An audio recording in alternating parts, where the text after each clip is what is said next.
Sinibak sa serbisyo ang pulis na padre de pamilya ng mag-inang namatay noong Enero.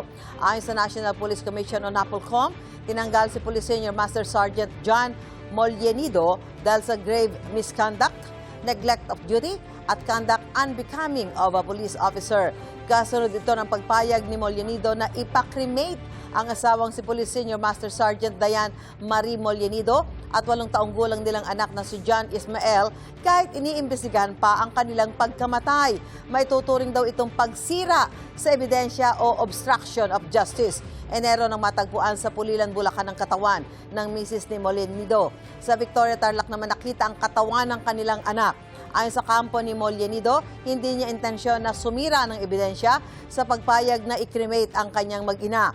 Ang pagpirma niya sa dokumento ay ginawa niya in good faith daw at pagsunod lamang sa proseso. Iapila raw nila ang desisyon ng NAPOLCOM kapag natanggap na nila ang kopya nito.